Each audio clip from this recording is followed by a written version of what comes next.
Chronic cough అంటే దగ్గు, ఎక్కువగా పర్సిస్టెంట్గా దగ్గు ఉన్న వాళ్ళకి, లేదా ఎక్కువ recurrent infections, respiratory tract infections, cold కానీ కఫ్ కానీ ఎక్కువగా మాటికి ప్రెగ్నెన్సీ టైంలో వస్తున్నప్పుడు ఏం చెయ్యాలి, అసలు ఎందుకు వస్తుంది, ఇది చెప్పదలుచుకున్నాను. మామూలుగా ఏంటి, అందరికీ కూడా usually season wise variations, environment changes కానీ టెంపరేచర్ తేడాలతో కానీ జలుబు దగ్గు కామన్.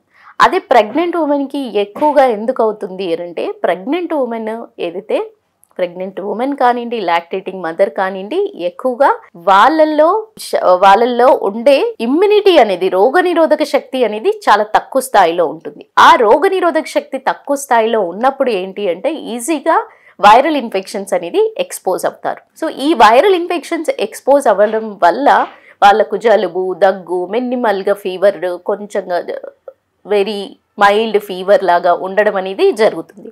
ఇలా జరిగినప్పుడు వెంటనే జలుబు దగ్గు మొదలైంది, ఇంకా డైరెక్ట్ మెడిసిన్స్ తీసుకుందాము ఇలా అప్రోచ్ కాకుండా ఫస్ట్ న్యాచురల్ మెథడ్లో మొదలెట్టి, అంటే కొంచెం హాట్ వాటర్ తీసుకుని టర్మరిక్ కానీ జింజర్ కానీ వాటర్ ద్వారా కొంతవరకు హాట్ వాటర్, ల్యూక్ వామ్ వాటర్తో తీసుకుంటూ మేనేజ్ చేసే అవకాశం ఉందా. హాట్ ఫర్మెంటేషన్ అంటే ఆవిరి పట్టుకోవడం కానివ్వండి, గాగ్లింగ్ చేయడము, వీటన్నిటితో బెటడిన్ సొల్యూషన్ అని దొరుకుతుంది, దానితో గాగ్లింగ్ చేయడము, ఇలాంటి వాటితో మేనేజ్ చేయడానికి బిగినింగ్ స్టేజ్లోనే ఎప్పుడైతే జలుబు, థ్రోట్ ఇరిటేషన్ కానీ ఇలా మొదలైనప్పుడు మీరు సింపుల్ మెషర్స్ తోటి స్టార్ట్ చేసినట్టయితే, దాంతో పాటుగా వాటర్ ఇంటేక్ కూడా సఫిషియెంట్ ఉన్నప్పుడు కూడా ఈ వైరల్ ఇన్ఫెక్షన్స్ని తట్టుకునే శక్తి అనేది వస్తుంది.